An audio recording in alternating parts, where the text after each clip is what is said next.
સમજાવવામાં મેં એમ કીધું મારે તમારે એલોઝ લઈ લીધું તો પંચાયતના વાયર લીધું તો મારા ખર્ચે હું કરીશ કોઈ મારે વાયર લીધું તો એલોઝ લઈ લીધો તો મારા ઘરના ખર્ચે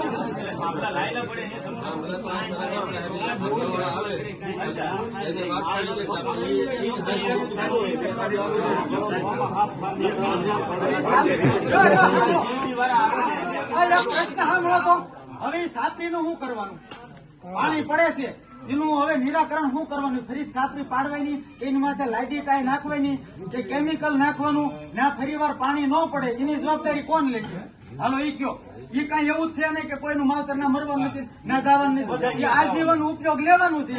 એના માટેથી તમે અમને લખાણ આપો કે 2 મહિનામાં, 5 મહિનામાં, 6 મહિનામાં કે ભાઈ એની માથે અમે કેમિકલ પાથરશું કે લાદી નાખશું કે ટાઈ નાખશું કે ફરીથી તમે એનું જે કઈ કરવાના હોય એનું હું હાલો ઈ કયો.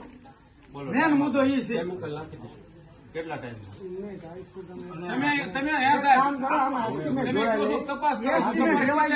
એકાદું કામ સારું થવા દો.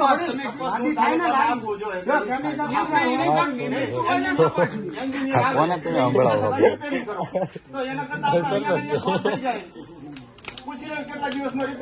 કેમિકલ નાખ્યા પછી નીચે કેમિકલ નખાઈ ગયું એટલે એના પાણીનો ફુવારો મૂકશું અને ટીપા પડશે ને એટલે રદ રહેશે. આ તમને ચોખ્ખું કહું છું. લાદી નખાય એટલે લાદીમાં લગભગ ના અને નો થાય એમ હોય ને તો સોચી ના પાડે એટલે અમારી ગણવાનું ન રહે. પાણી સાપરી આવતા કામની નથી.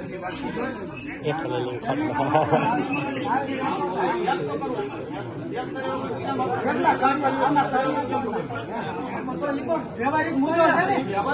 મને પાણે તો ક્યાં પડવું જોઈએ? મને એવી છે પાણી ભીડા પડવું જોઈએ.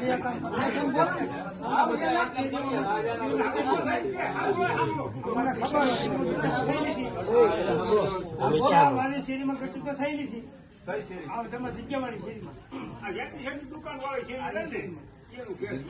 કુંભાર વાળા મહાદેવ મંદિર બાજુ ગામમાંથી અંદર જવાનો રસ્તો છે ને ત્યાં ભૂગર્ભ ગટર નથી થઈ.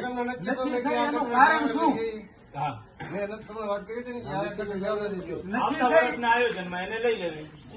પણ આ ગટરમાં કઈ છે જ નહીં. અત્યારે પાણી નીકળે તમારે હાલવો ક્યાં હાલો?